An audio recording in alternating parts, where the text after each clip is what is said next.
Hey everyone, in this video, I want to talk about the tests that are available to investigate whether Candida could be contributing to your symptoms.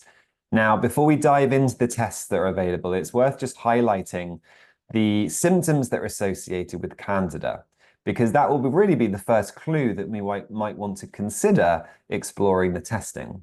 Now, an important thing to appreciate is the symptoms that we would associate with Candida will wildly vary dependent on the area where we are experiencing the Candida overgrowth. Because we could have an overgrowth of Candida in our oral microbiome, in our mouth or in our sinuses. We could have it in the esophagus, the stomach, the small intestine, the large intestine.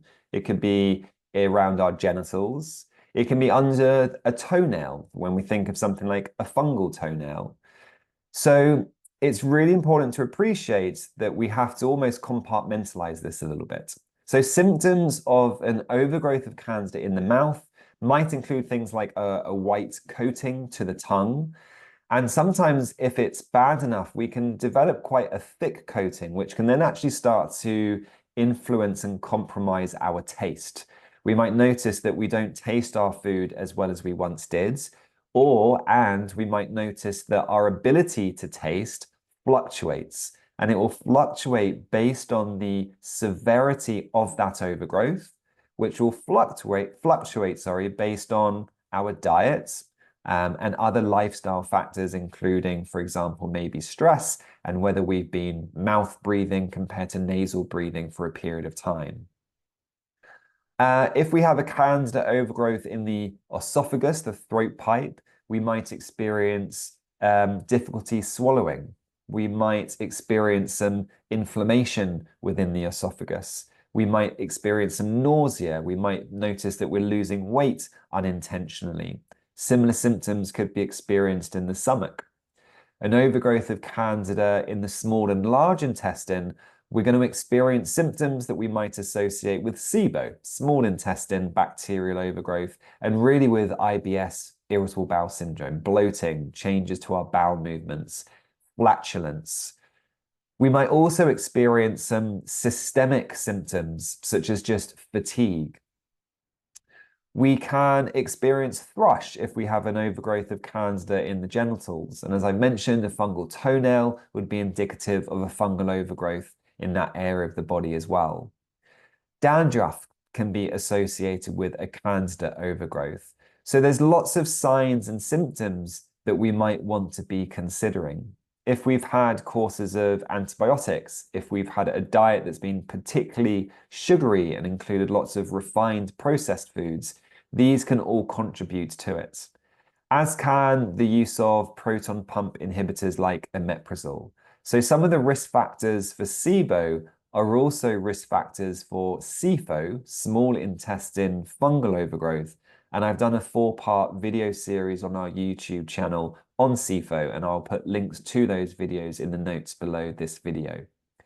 So let's dive into the tests that are available. The first is probably the most obvious. That is a gut health test to look at your microbiome. All 3 of the tests available at Healthpath will evaluate for several species of Candida. If elevated, if positive, that is confirming that you have a Candida overgrowth within your large intestine. That would potentially explain some of those IBS type symptoms that we just listed previously. A second test to consider would be an organic acids test. This requires a urine sample. So again, it's another quite convenient test that can be done at home.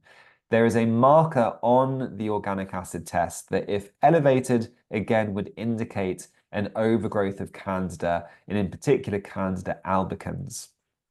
The limitation, so to speak, with this test is that it doesn't confirm the anatomical location. It doesn't confirm where in the body the Candida overgrowth is. Now, that doesn't mean the test isn't incredibly helpful, but we might want to then consider, where might this overgrowth be? Do we need to consider a more specific test, or actually are we confident, based on symptoms, that this overgrowth is likely in the mouth, in the gut? Often it will be both, by the way, or somewhere else. The third test is a blood test looking at antibodies to Candida albicans, and it's looking at IgG antibodies, IgA antibodies, and IgM antibodies. Now, IgG antibodies would indicate potentially just that you've had exposure to Candida albicans previously. So it doesn't mean conclusively that you have a current overgrowth or infection. Now, IgA antibodies, if elevated, would indicate that you have an overgrowth of Candida in the mucosal surfaces in the body. You have mucosal surfaces lining your digestive tract, really from mouth to anus, your sinuses, your respiratory tract, your urinary tract, the vagina, are all going to have these mucosal surfaces where yeast might be able to colonize or overgrow. IgM antibodies may indicate IgM antibodies may suggest a recent or recurrent overgrowth of Candida albicans. So this test can be quite helpful just to get a better sense of where you're at. It can also be helpful from a retest perspective as well. There's also an IgE test that can be considered. This would indicate really that there is an allergy to Candida. This test will look at various species of mold as well, which can be helpful if we know that we have been exposed to a water-damaged building, for example, and we're experiencing symptoms when entering various properties. There are two other tests that are worth highlighting. We can do a vaginal microbiome test when appropriate, and we can do an oral microbiome test. Both of those tests will test for Candida albicans to see if there is an overgrowth in either of those two kind of ecosystems as well. Once we know where that overgrowth is, we can tailor treatment to some degree based on that. So there are specific probiotics that have recently come to market that are designed for the oral microbiome, for example. There have been probiotics on the market for quite some time to support the vaginal microbiome.